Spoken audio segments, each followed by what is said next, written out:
Welcome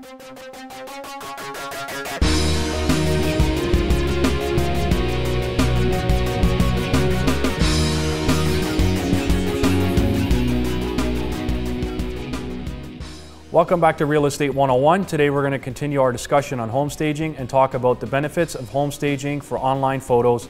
And I'm pleased to be joined once again by Michelle Finnamore of Michelle Finnamore Interiors. Michelle, welcome back to the show. Thank you, Joe. It's a really important topic because over 90% of people look online for their next home now, and you can really see the difference between a home that's been staged and one that has not. All right, Michelle, so let's talk about that. What do you find is the most important thing that separates one home from another on the online photos? It's a good question because when buyers are looking at photos online, they very quickly click through the ones that are not staged.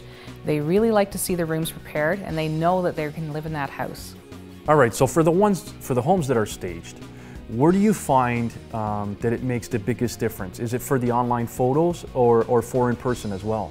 The biggest difference would be online photos because it is the gateway to getting your buyer to come and see your home. Until they actually see that photo online and make a decision, this house is for me, then they give it to their realtor to actually book the appointment. But without that home being staged, it's really difficult to get that person to commit to coming out to seeing your home.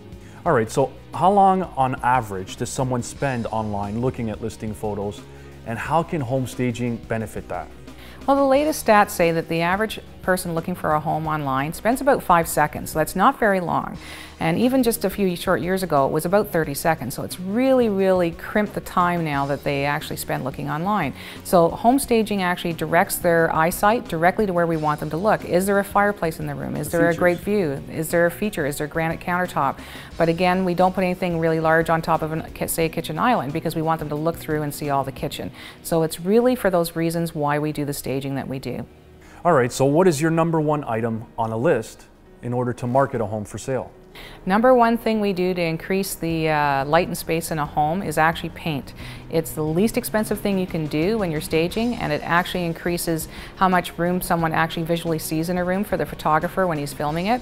They don't show up to your home with a big silver umbrella flashing lights in it to light up those dark corners. So the more we can do to paint it a neutral color and make it look bigger, that's what we're aiming for. All right, and what would be the second item? What is the next biggest thing that really targets the buyers?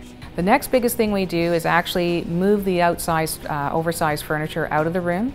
It does tend to make a room look really small, so we're going to try and make that room be opened up and that the actual person, when they're looking online or visiting in person, that it's easy for them to see that this room is a good size for them, that it will work for them.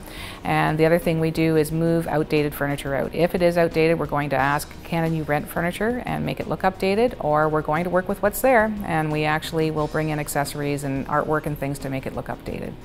All right, so let's say a homeowner had spent a lot of money on custom drapery. Would you still make them take it down if you thought that the home would show better without it? I hear what you're saying, because with the custom drapery, it does make rooms look really dark.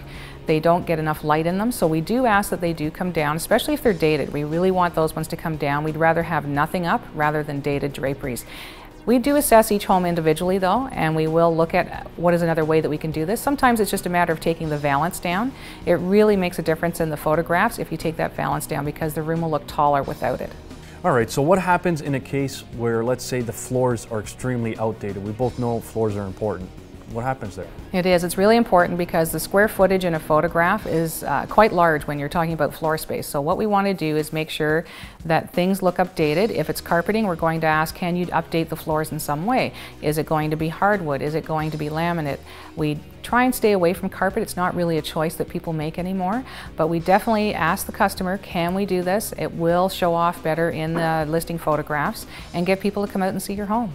All right, so what happens when a room, for instance, has a lot of furniture that is, it's hindering the features and focal points of that room? How do you get around that? We ask the homeowner if we can actually move the furniture around the room. They at first are a little bit hesitant to say yes, but then when they see what we actually do, they have this huge aha moment that, oh, now my room, I can actually see the fireplace, or I can actually see the view out the window. So that's why we ask if we can do that.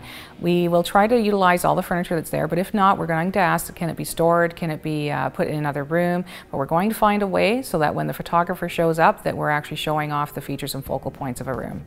All right, Michelle, so for today's final question, what is the most important thing of all the stuff that you discussed today can really make a difference in making your photos, your rooms look larger on the listing photos. The main thing you have to remember is you must create space and light. If you can do those two things, you will have a good photograph for online listings. All right, Michelle, is there anywhere where our viewers can get more information on home staging?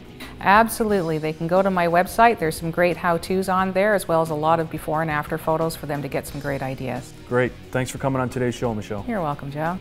So if you're looking to get the most money for your home and appeal to the largest number of buyers, call the go-to girl of home staging, Michelle Finnamore. I'm your host, Joe Terceira. Thanks for watching, and we'll see you next time.